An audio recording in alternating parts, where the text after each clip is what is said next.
नमस्कार विद्यार्थी मित्र, कक्षा 8 English medium and Gujarati medium chapter 5 पाँचवा चैप्टर है सवाल बालबन के जवाब डॉक्टर कलाम के।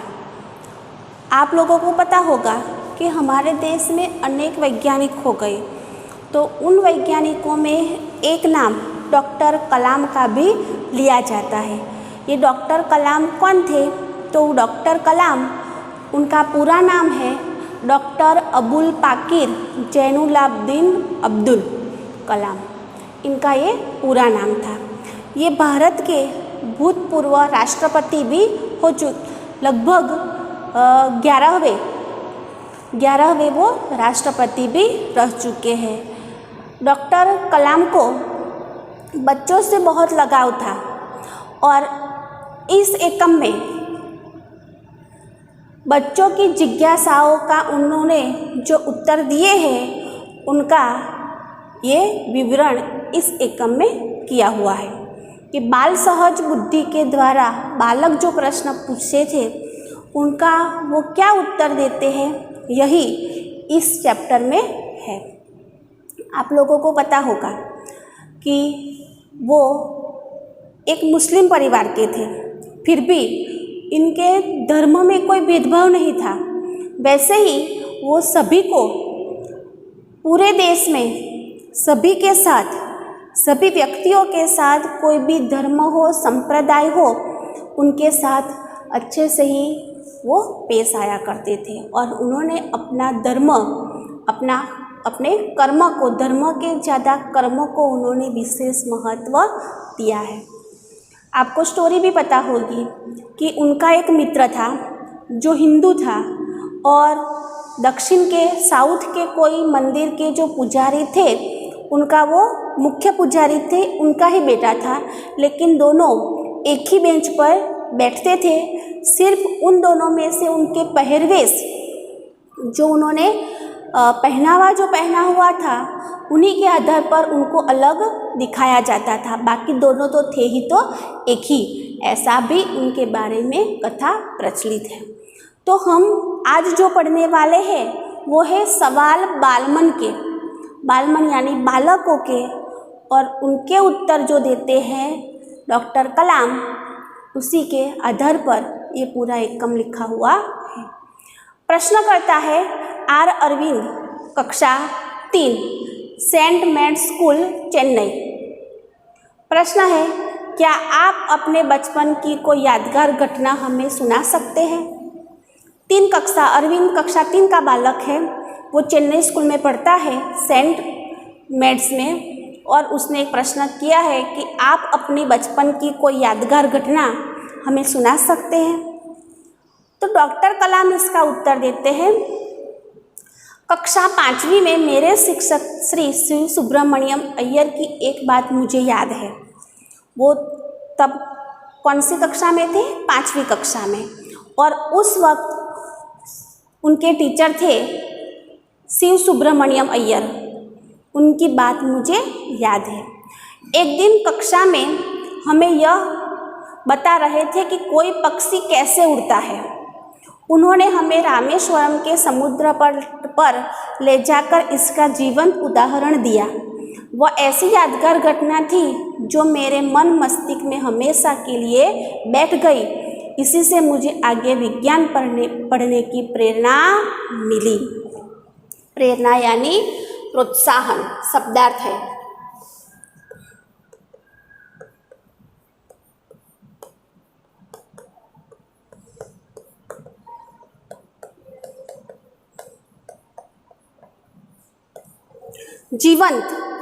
जीवंत यानी जीता जागता, जीवंत यानी जीता जागता।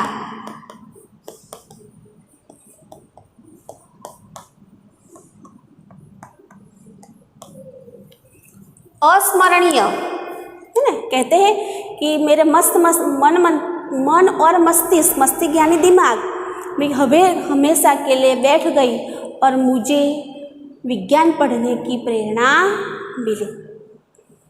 देखो, कक्षा 5 की घटना है, फिर भी उनको याद है। कौन सी घटना थी? तो कि उनके शिक्षक विज्ञान के शिक्षक थे और उन्होंने कहा था कि पक्षी कैसे उड़ते हैं, ये वो पढ़ा रहे थे।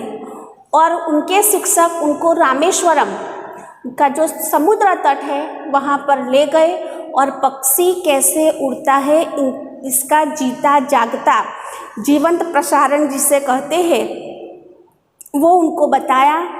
और इससे ये घटना इतनी यादगार हो गई, यादगार यानी जिसे भूला न जा सके वो ऐसी घटना बन गई और इसी से उनको विज्ञान पढ़ने की प्रेरणा मिली। दूसरा प्रश्न करता है सरयू मकर उसका नाम है, कक्षा 5वीं का वो छात्र है, वाल्मीकि नगर हिंदी माध्यमिक शाला नागपुर का वो है। प्रश्न करता है बचपन में हमें किस भाषा को प्रमुखता देनी चाहिए? प्रमुखता यानी महत्व।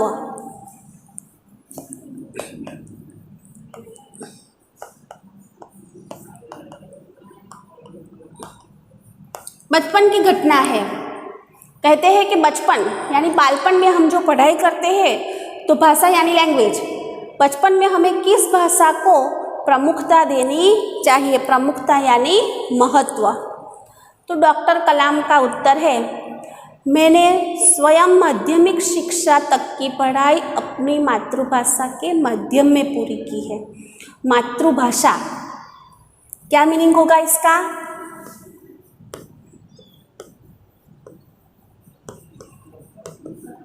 मातृभाषा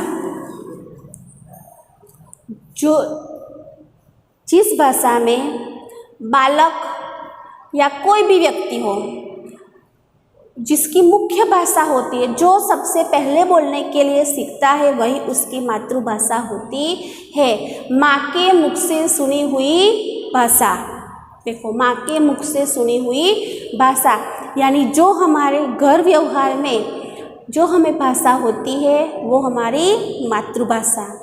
तो यहाँ पर डॉक्टर कलाम कहते हैं कि मैंने स्वयं माध्यमिक शिक्षा, माध्यमिक किसे कहते हैं? कितनी स्टैंडर्ड तक की? 5 धोरण तक, 5 स्टैंडर्ड 5 तक प्राथमिक शिक्षण, उसके बाद 6 से 8 माध्यमिक शिक्षण जो शिक्षा नीति थी उसी के आधार पर। तो मध्यम यानी कक्षा 8 तक की पढ़ाई, कक्षा 10 तक की पढ़ाई माध्यमिक शिक्षण जिसे कहा जाता है। लेकिन अभी जो है 9 और 10 की उच्च माध्यमिक में उसका समावेश किया गया है। यानी यहाँ पर कहा गया कि कक्षा 10 तक की पढ़ाई उन्होंने अपनी मातृभाषा में पूरी की। कॉलेज और उसके आगे की शिक्षा अंग्रेजी माध्यम की संस्थाओं में हुई। जब वो कॉलेज में आए तभी उनकी आगे की पढ़ाई उन्होंने अंग्रेजी संस्थाओं में ली। मेरा मानना है कि हम कॉलेज में भी माध्यम के रूप में मातृभाषा का ही चुनाव कर सकते हैं।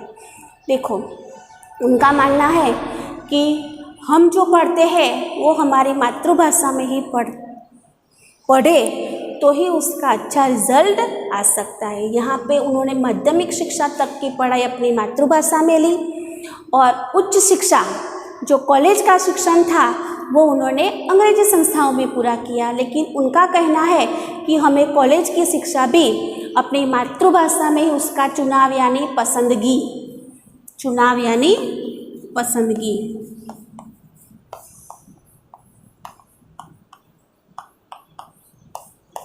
उसका चयन भी, उसकी पसंदगी भी हमें कैसे करनी चाहिए? मातृभाषा में ही करनी चाहिए, क्योंकि युग अपनी मातृभाषा में ही सोचता है। युवा कोई भी व्यक्ति हो वो अपनी मातृभाषा में ही सोचता है, उसी में अपनी बात सहजता से कहने में सक्षम होता है। सक्षम यानी समर्थ।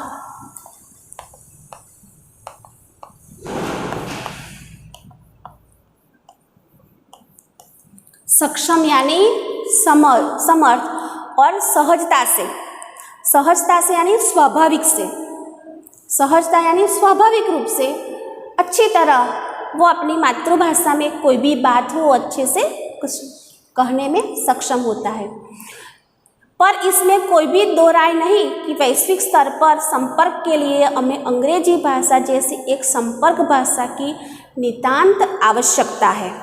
देखो, वैश्विक, वैश्विक यानी विश्व, नितांत, नितांत यानी आवश्यक, अत्यंत।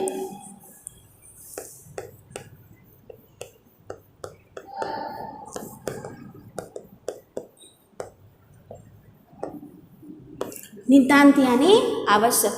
लेकिन हमें वैश्विक स्तर पर संपर्क के लिए, संपर्क यानी मेलजुल के लिए हमें और एक भाषा की भी आवश्यकता है। अत्यंत आवश्यक वो भाषा है, वो हमें भूलना चाहिए नहीं, वो भाषा है अंग्रेजी। शिक्षण हो इंग्लिश में चाहे जो भी, लेकिन उसका माध्यम हमारा मातृभाषा का होना चाहिए। और दूसरा उनका कहना है कि हमें दूसरे देशों के संपर्क में, दूसरे देशों से मेल मिलाप करने के लिए हमें एक अंग्रेजी भाषा की भी उतनी ही आवश्यकता है। आवश्यकता यानी जरूरत है। प्रश्न करता है अर्श पटेल, कक्षा 5, चंदूलाल विद्यालय, विद्या मंदिर, मुंबई। इसका प्रश्न है कि यदि हम आपकी तरह बनना चाहें तो हमें क्या करना चाहिए। उसका प्रश्न है कि हमें भी आपकी तरह एक अच्छा साइंटिस्ट बनना है, तो हम उसके लिए क्या करना चाहिए हमें। तो डॉक्टर कलाम का जवाब है, जब आप युवा अवस्था में कदम रखें तभी आपको जीवन में लक्ष्य निर्धारित कर लेना होगा। लक्ष्य यानी ध्येय, लक्ष्य यानी ध्येय।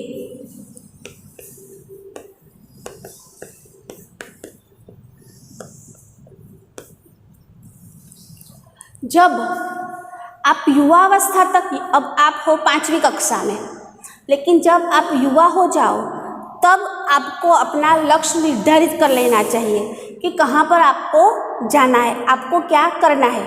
एग्जाम्पल दे दूँ, यहाँ से अगर आपको बड़ौदा जाना है लेकिन आपको पता नहीं है कि आपको जाना कहाँ है, तो आपको पहले तो आपको लक्ष्य, रास्ता उसका मालूम होना चाहिए कि यहाँ से हाईवे से जाएंगे तो हलोल से लेके, जरोद से लेके आप बड़ौदा पहुँच जाएंगे, लेकिन आपको पता ही नहीं है कि उसका रास्ता कौन सा है। इसके लिए पहले लक्ष्य निर्धारित करना चाहिए कि आपको जीवन में बनना क्या है। हमेशा कुछ बड़ा सोचो और जैसा भी सोचो, लेकिन उसका हमेशा कुछ बड़ा ही बनना सोचो। जैसे यह अनुभूति हो कि आप आखिर बनना क्या चाहते हैं, तभी से उस दिशा में प्रयास और श्रम प्रारंभ कर दो। पहले बड़ा सोचना है, पहले तो लक्ष्य निर्धारित करना है, उसके बाद जो सोचना है वो बड़ा सोचना है। और जब आपको यह अनुभूति, अनुभूति यानी एहसास,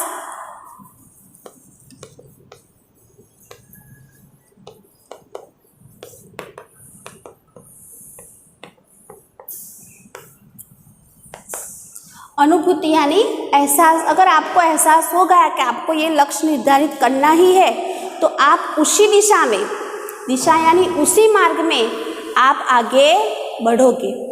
आपका मानना दिशा में प्रयास और श्रम प्रारंभ कर दो।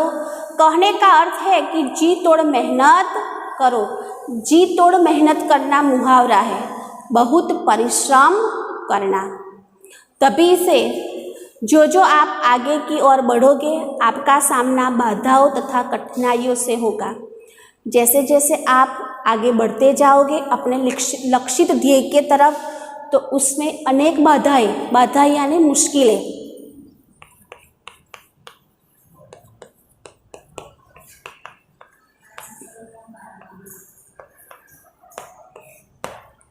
अनेक मुश्किलें आएंगी, अनेक कठिनाई आएगी। तो आपको अपने अंदर दृढ़ साहस पैदा करना होगा। समस्याओं को पराजित करने में महारत हासिल करनी होगी, तभी जीवन में सफल हो पाओगे। पहले यह जरूरी है कि आप निरंतर ज्ञान अर्जित करो। ज्ञान अर्जित करना यानी प्राप्त करना, ज्ञान यानी ज्ञान।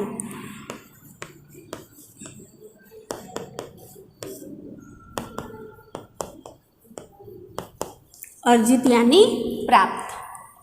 क्या कहते हैं कि जब आप युवा हो जो अवस्था में कदम रखोगे तभी आपके जीवन में लक्ष्य निर्धारित कर लेना होगा। हमेशा कुछ बड़ा सोचो। जैसे यह अनुभूति हो कि आप आखिर बनना क्या चाहते हैं तभी से उस दिशा में प्रयास करो और श्रम प्राप्त कर दो। कहने का अर्थ है कि जी तोड़ मेहनत करो। जो आप आगे की ओर बढ़ोगे आपका सामना बाधाओं तथा कठिनाइयों से होगा। आपको अपने अंदर दृढ़ साहस पैदा करना होगा।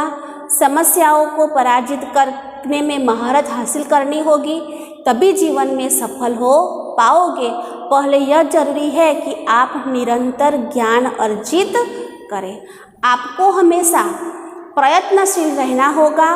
महारत हासिल करना यानी आपके सामने उसके लिए योग्यता प्राप्त करना। महारत हासिल करना यानी मुहावरे हैं।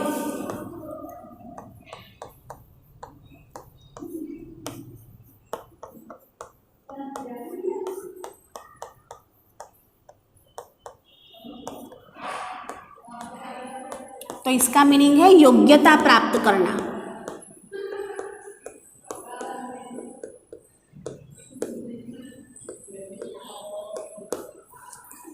जो आप बनना चाहते हैं तो उस बनने के लिए आपको पहले उसके लिए योग्यता प्राप्त करनी होगी और उसी क्षेत्र में अपना ज्ञान आगे बढ़ाना है।